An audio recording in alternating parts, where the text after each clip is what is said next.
بالله من الشيطان الرجيم بسم الله الرحمن الرحيم إن المنافقين يخادعون الله وهو خادعهم وإذا قاموا إلى الصلاة قاموا كسالى يرعون الناس ولا يذكرون الله إلا قليلا. Kabar selindung kepada Allah dari seluruh godaan syaitan yang terkutuk dengan menyebut nama Allah yang Maha Pengasih lagi Maha Penyayang. Sesungguhnya innal munafiqina yukhadi'un Allah. Sesungguhnya orang-orang munafik itu dia adalah penipu Allah.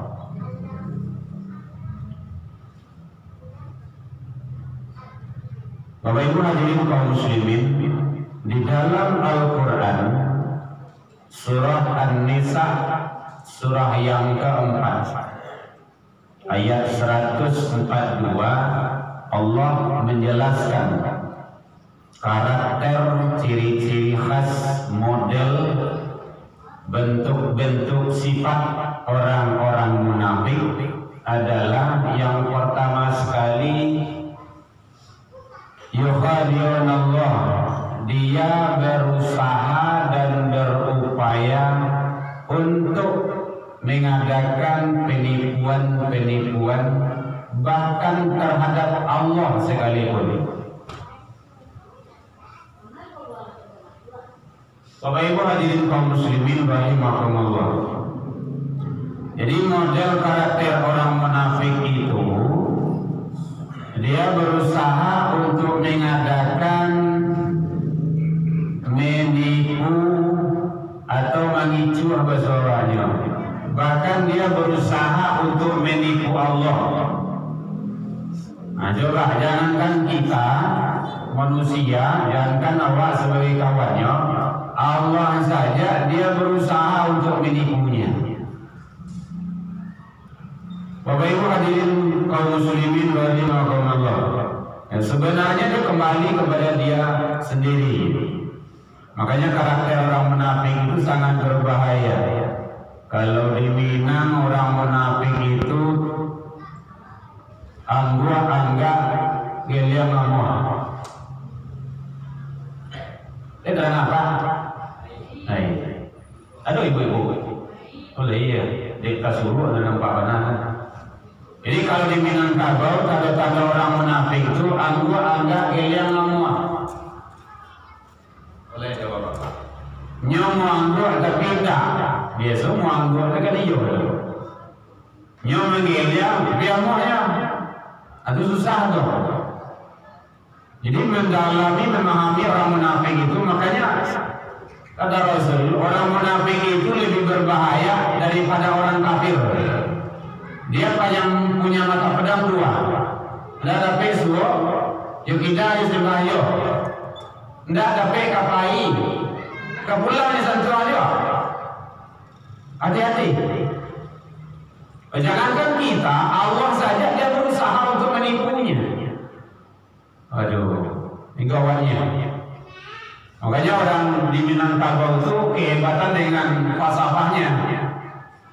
Angga gelian lama, unjuk dan anda babarikan, tunjukkan luri, kalian pakai papai di luar, anjuang di dalam, manual kawan saya, manggung tiang dalam lipatan. Nah, jadi menurut awak namanya musuh dalam kaca ruang. Oh, sama dengan kita punya musuh. Apalagi kalau dalam agama. Menikam dari belakang itu istilahnya. Jadi hati-hati. Makanya begitu Rasul menyatakan ayatun munafikun salatun. Baca saja dari tanda-tandanya. Tanda orang munafik itu setidaknya ada 3. Ini udah umum hadis ini, udah populer lah. Idza haddatsa kadzaba. Apabila dia berbicara, dia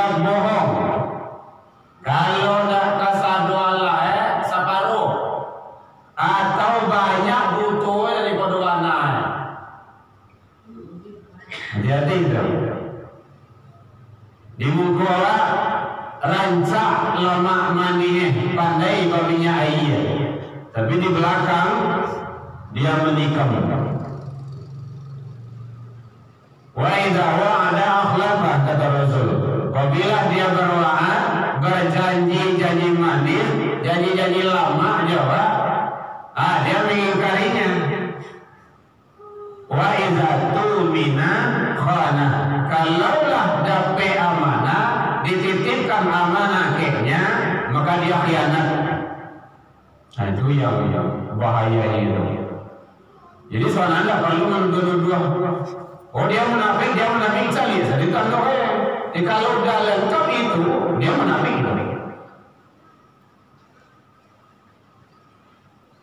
Bapak Ibu hadirin kaum muslimin rahimakumullah.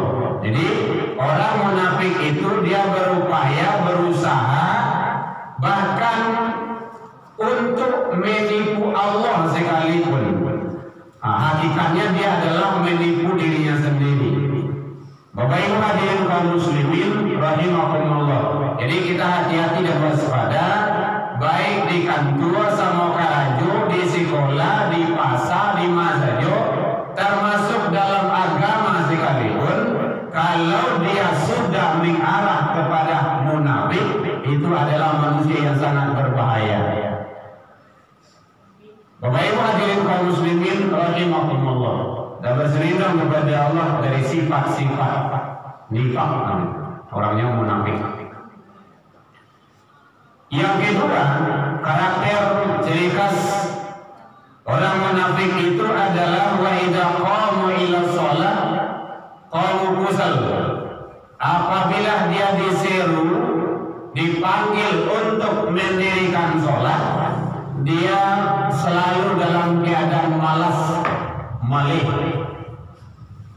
Sehingga kalaulah tarasuh malih, ingat Allah akan menganggap sebagai manusia yang munafik. Nah, kita berselindung kepada Allah dari sifat-sifat malas itu.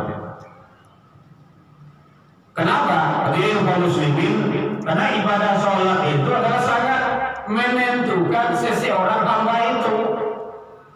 Jadi Allah datang ke masjid, sholat itu adalah panggilan iman. Terang aku. Tadi mereka tanya, boleh.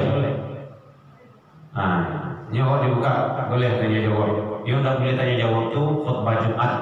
Nah, dia tidak boleh khutbah Jumat itu tanya jawab. Jadi hati-hati. Karena sholat itu sangat menentukan seseorang hamba di hadapan Allah. Sholat. Bahkan nanti pertama kali diperiksa di hari kemudian itulah tentang sholat. Awwalu ma yuhasabu bi'abdi yaumal qiyamah as-sholat. Pertama nanti diperiksa seseorang itu adalah amalan sholatnya. Fa'in saluhat sa'iru amali. Kalau rancak amalan sholatnya, maka akan terbawa bagus amalan-amalan di belakangnya. Tapi kalau rusak, cacat, tidak pernah sholat, 70 tahun dia ibadah di Allah, tidak pernah rukuk dan sujud, bahaya itu. Katakan jalan nanti itu. Sholat itu menentukan. Makanya Rasul menyampaikan dari awal, muru auladakum bisolah, suruhlah anak-anakmu, cucu-cucumu, generasimu mendirikan sholat. Mendirikan sholat ya Bapak Ibu ya, bukan melaksanakan. Mendirikan. Kalau melaksanakan sholat hanya gugur kewajiban, lah sholat Allah itu berfaedah atau tidak, bermanfaat atau tidak, pengaruh atau tidak, dia tidak mau tahu. Maka ada orang sholatnya rajin, maksiat pun tekun, ada juga itu. Sholatnya rajin dalam pihak waktu lagi di masjid, bawa maksiat, paksa, wal munkar, iya juga, riba, iya juga, fitnah, iya juga, adu domba, iya juga, ambil punya orang, iya juga. Itu baru melaksanakan sholat, belum mendirikan. Dia aqimus sholat, dirikan. bukan i'malis sholat.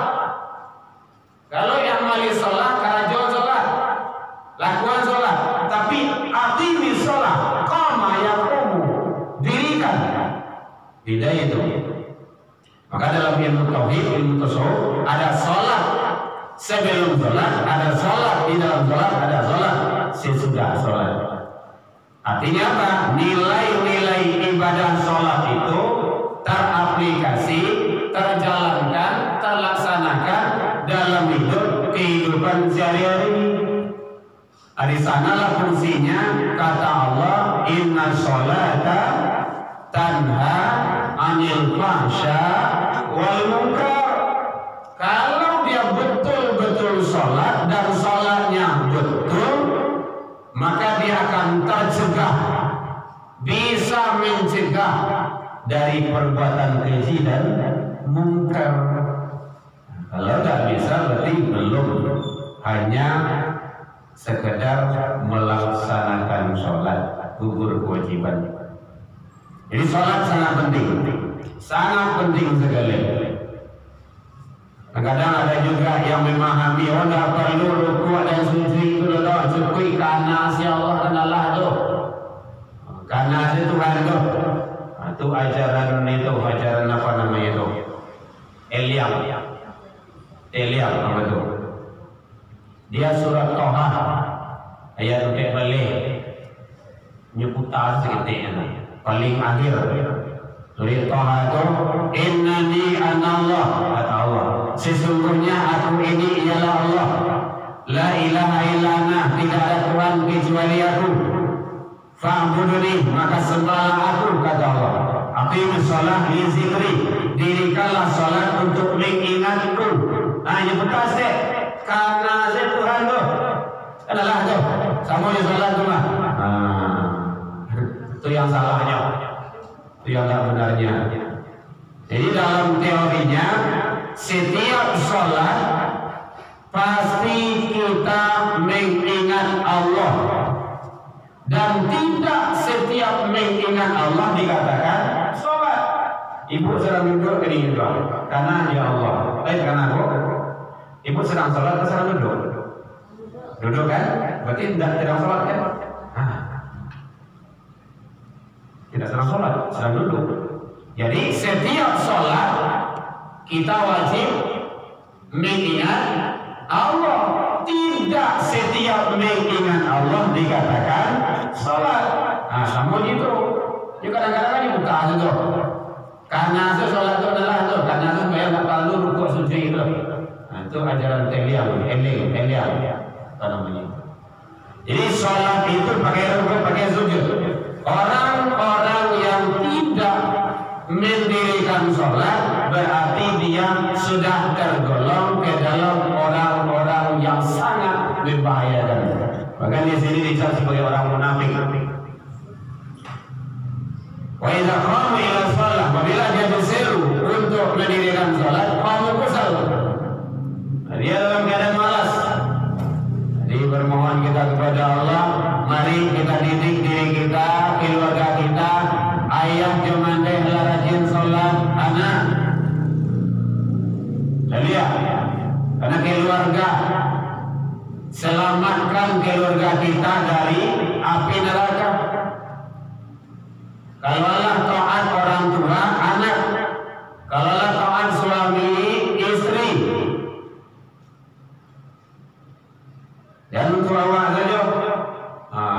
Itu penting. Bapak Ibu hadirin kaum muslimin rahimakumullah. Jadi oleh sebab itu, salat adalah menentukan seseorang hamba di hadapan Allah Subhanahu wa taala. Kamu ngantuk? Kau dah dingin-dingin tu ngantuk dulu. Kalau kau tanya boleh tu. Yang pertama sekali tentang salat itu, salat adalah perintah Allah. Kalau kita mendirikan salat, berarti kita sudah taat kepada Allah. Yang kedua, ibadah salat tersebut adalah perbedaan antara umat Rasulullah dengan umat yang lain. Karena dalam Al-Quran Allah menjelaskan, dalam hadis baginda Rasul menjelaskan. Contohnya surah Al-Fatihah. Muhammadur Rasulullah asyidda 'alal kufar ruhama'u bainahum tarahum ruk'an sujada. Jadi pengikut Rasulullah itu dia rukuk dan sujud. Kalau ngaku umat Nabi, ngaku syahadat ke Allah dan Rasul, harus rukuk dan sujud. Kalau enggak, itu namanya sama meminta sisia ke limbe. Limbe pasti sia, Bu? Enggak ya? Bersungguh itu. Limbe bersungguh ya. Jadi artinya apa? Bahwa sesuatu hal tidak mungkin. Makanya sobat, kalau ngaku syahadat ke Allah dan Rasul, salat. Kalau tidak, belum. Nah, kalau dalam kajian ilmu tauhid namanya Bapak Ibu, ada beberapa hal syarat diterimanya syahadat seseorang hamba itu. Jadi tidak cukup ini sekadar diucapkan. Ini kajian tauhid. Asyhadu an la ilaha illallah wa asyhadu anna Muhammadar Rasulullah. Belum. Tapi harus ada namanya bil ilmi, diketahui. Ini penting. Kenapa ada orang yang tidak sholat, dia tidak tahu? Kenapa orang yang tidak taat kepada yang diucapkannya itu, syahadat itu, dia tidak tahu? Nyonya sekadar mengucapkannya saja. Ada bil ilmi, diketahui. Wala taqfu ma laisa laka bihi ilmun. Janganlah kamu mengikuti sesuatu yang kamu tidak ada ilmu tentang itu. Inna sam'a, sesungguhnya pendengaranmu, wal basar, penglihatanmu, wal fu'ad, hatimu, kullu, ada kullu di sana. Tiap-tiap itu kasadualah akan diminta pertanggungjawaban oleh Allah Subhanahu wa taala. Masya Allah. Dan bisa awak mainlah Bapak Ibu. Mato yang awak pakai akan dipertanggungjawabkan. Karena saja di pegunungan, saja di Calia, selama 62 tahun hidup contohnya. Talingoh yang dipakai dititipkan oleh Allah. Jadi sebenarnya dalam kajian ilmu tauhid, awak itu bukan hak milik. Tidak ada hak milik dong. Hak pakai. Hak pakai dititipkan. Karena hak pakai, maka pakailah kepada hal-hal sifatnya yang Allah ridho. Baiklah hadirin kaum muslimin rahimakumullah. Jadi oleh sebab itu salat adalah beda antara hamba kata Rasul, bainal abdi wal kufar, beda antara hamba dengan orang-orang kafir. Taraku salat, mendirikan salat. Kalau dia salat umat Rasul, kalau tidak salat tidak. Nah, kan menjadi-jadi enggak. Makanya penting anak cucu bawa diajari, kemudian dibawa, dibiasakan dia mendirikan sholat dari kecil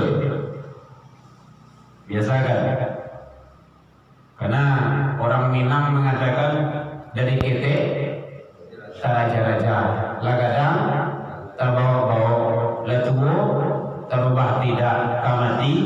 Jadi barangai biasa anak awak dari kecil dia ibadah. Insya Allah lah kadang dia terbiasa susah untuk mengubahnya. Ya, jangan payah Pak.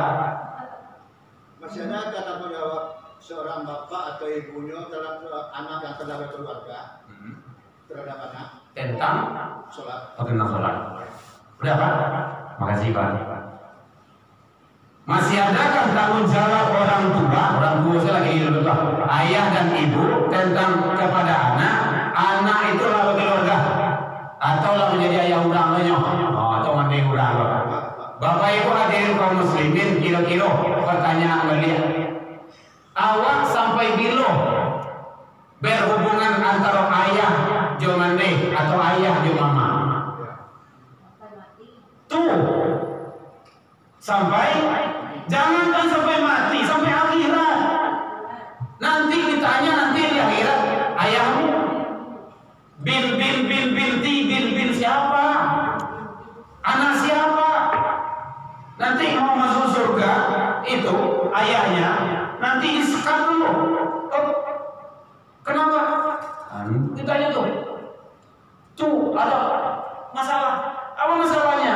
Iyo, ambo dulu ndak sholat, ambo dulu ndak pandai baca Al-Quran, ambo dulu ndak tantu arah, atau kompon itu, ndak terurus segala macamnya. Semua itu bukan gara-gara ambo, tadi siapa? Ayah ambo ndak ngerti kurma dulu dong.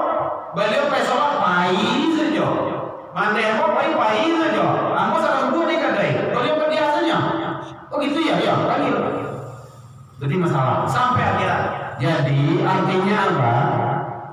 Kita tidak putus hubungan dengan anak dan cucu sampai kapanpun.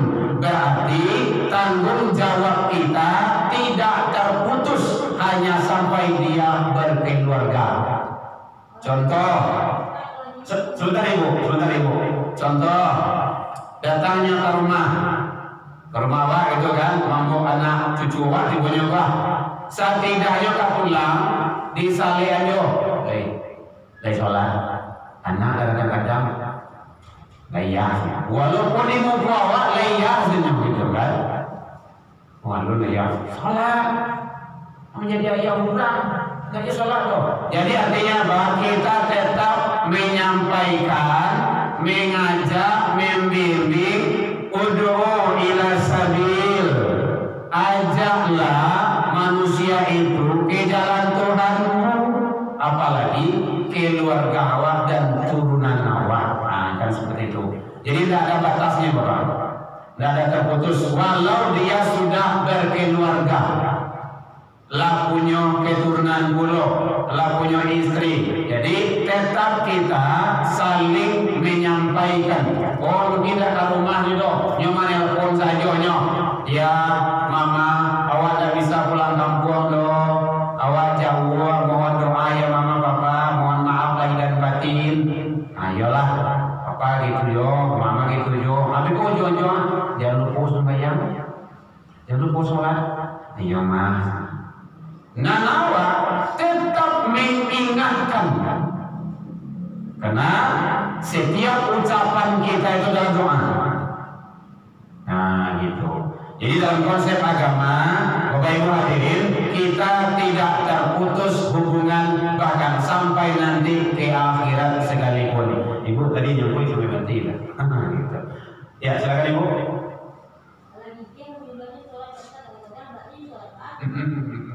Di mana-mana memang itu yang muncul.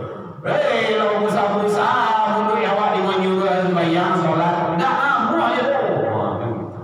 Makanya konsepnya itu dari kecil, muru auladakum bisolah, suruh anakmu mendirikan sholat, fadribu. Nah tuh bahasa Rasul itu boleh dia dipukul, bahasa awak boleh dilacui. Kalau bahasa psikologinya nggak karing saya deh. Nah gitu. Kita akan di sana di rumah kan seperti itu tuh.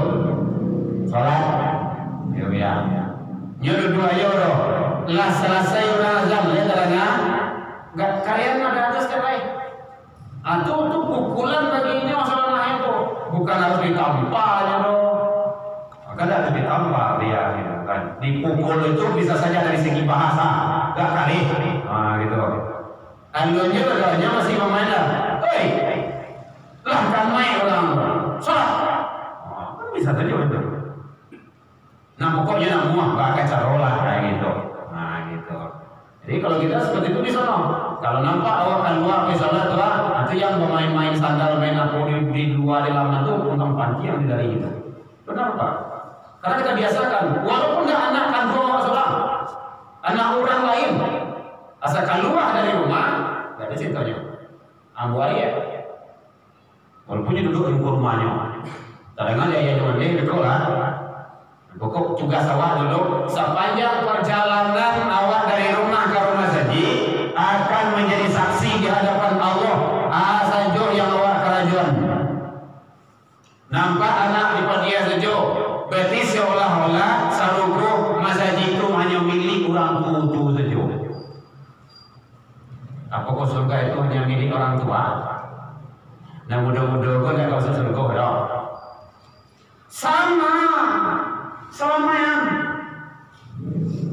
Namisah wa kamihan.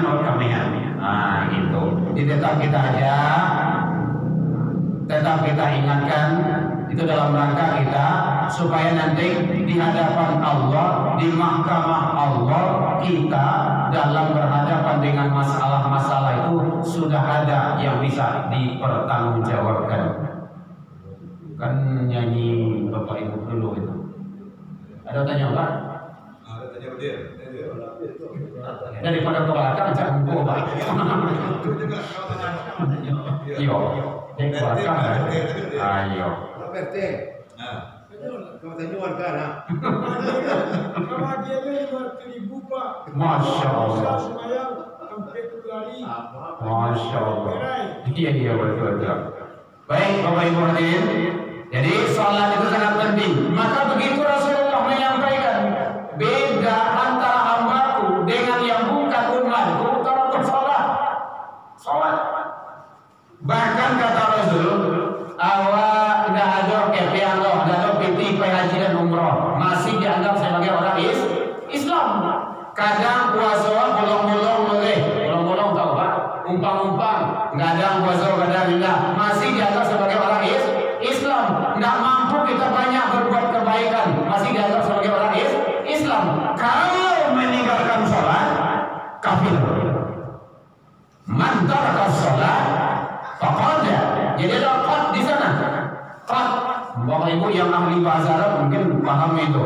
Maka sungguh gitu. Siapa yang meninggalkan sholat maka sungguh kafaran. Dia kafir. Ini ada tawar. Kalau masalah sholat tidak ada tawar menawar. Tahu? Oh gitu. Tidak apa-apa, biarkan saja. Tidak apa-apa. Yang penting kita konsentrasi. Anak itu harus diajak kalau masih di Kodape kalau main kan. Nah gitu. Kenapa? Karena masjid itu bukan hanya milik orang tua-tua, tapi milik Rasulullah menghadir anak, mendidik anak di masjid. Abu Bakar Siddiq lahirnya di masjid, Ali bin Abi Thalib, Umar bin Khattab, Utsman bin Affan, dan tokoh-tokoh Islam itu lahir di masjid. Masjid itu adalah sebagai sentral.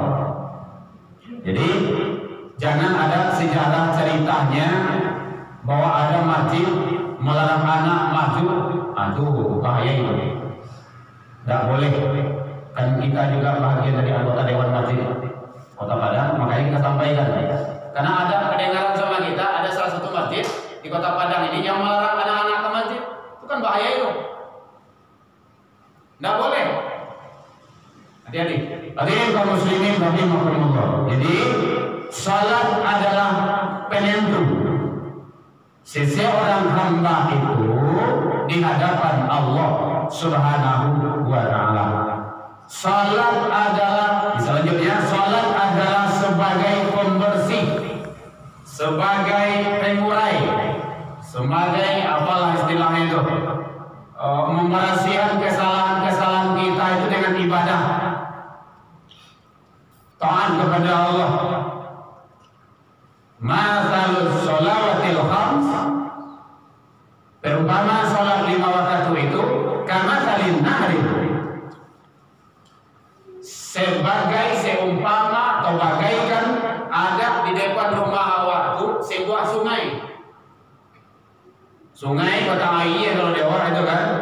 Setiapnya masuk ke dalam rumahnya itu dia mandi dulu. Setiap masuk ke dalam rumah itu dia mandi dulu. Setidak 5 waktu. Awak barangkali mandi sehari malam Bu?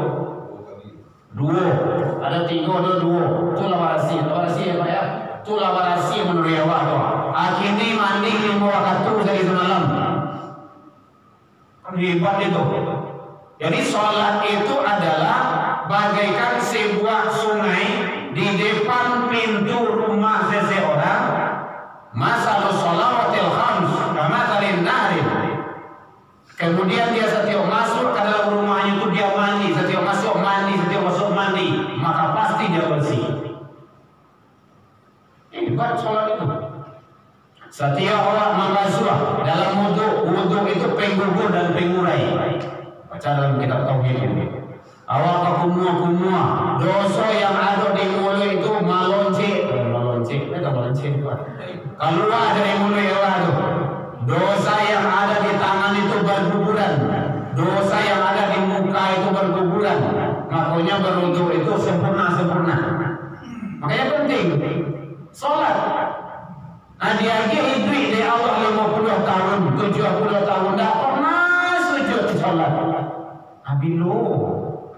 Kailang rusuh. Apa tumpuk saya tahu, tumpuk saya tahu.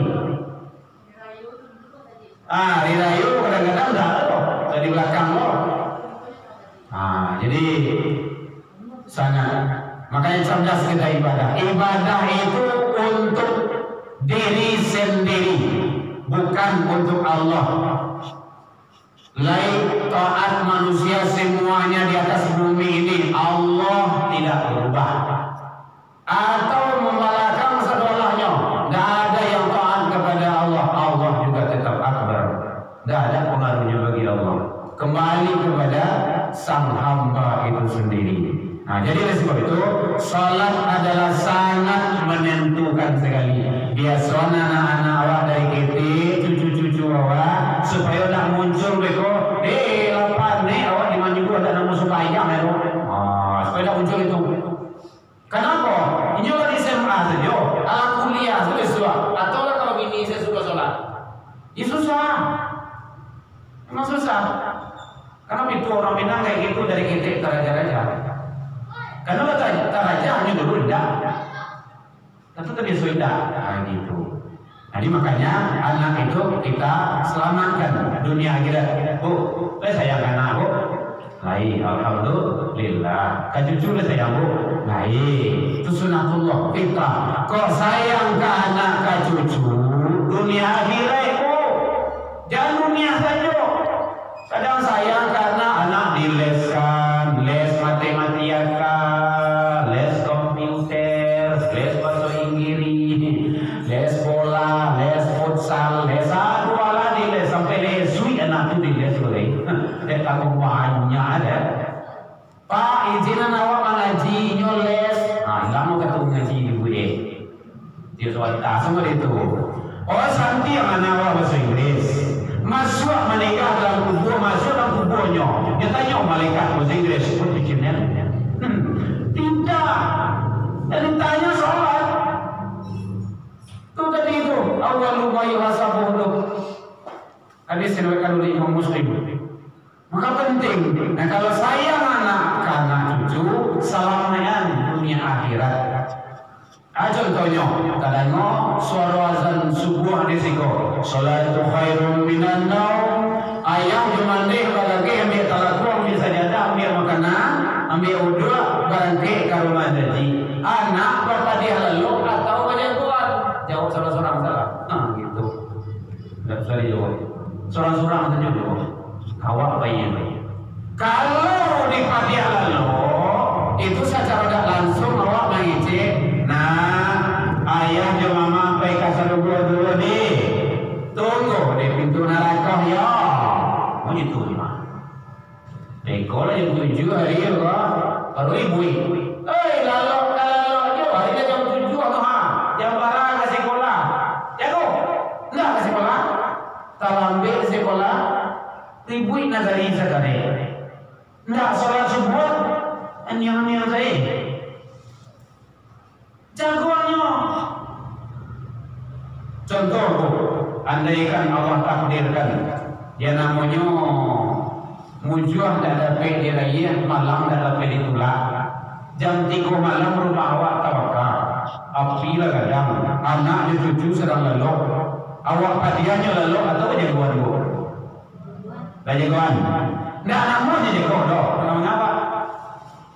Diangkit, nggak namanya jago diangkit. Nggak namanya diangkit ya doh. Nyok panik main siang tadi je. Api lah kadang jo. Alai. Mual ke doh. Mengapa? Dia tokak. Tidak. Pasti menyelamatkan bagai caro. Kemudian yang buian begitu.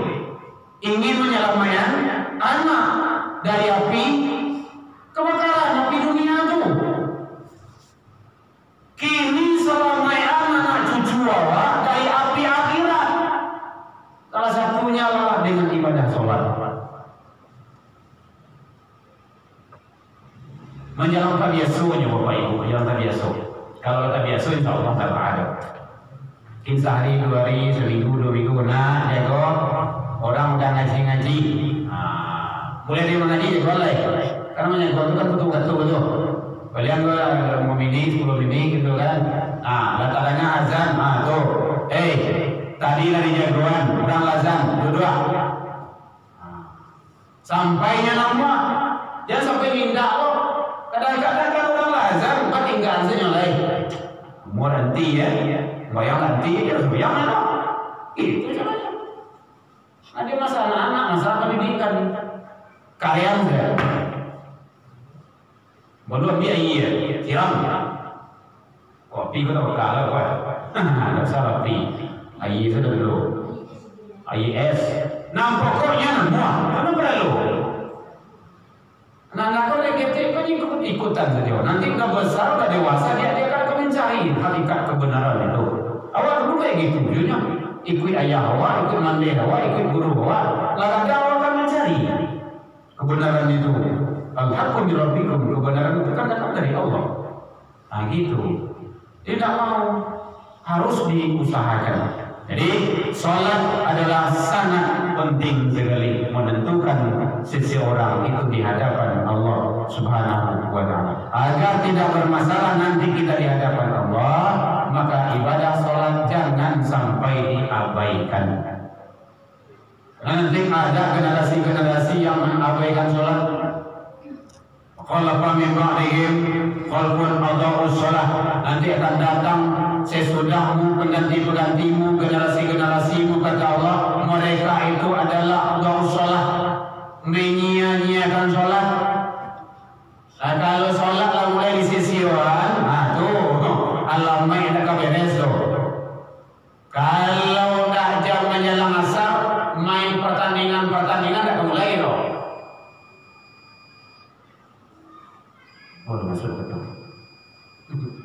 Nah, jadi mudah-mudahan Bapak Ibu hadirin kaum muslimin, mari kita istiqomah diri kita, keluarga kita, anak cucu awak dengan menjalankan ibadah ketaatan kepada Allah. Semoga Allah memberikan yang terbaik kepada kita bersama. Bila awak berbuat itu hanya sewaktu di dunia ini, Bapak Ibu. Tidak ada di dunia itu tidak bisa awak berbuat itu. Nah, mudah-mudahan Allah ridho kepada kita. Ila liqa wa tabiqul khairat wa billahi taufiq wal hidayah. Wassalamualaikum warahmatullahi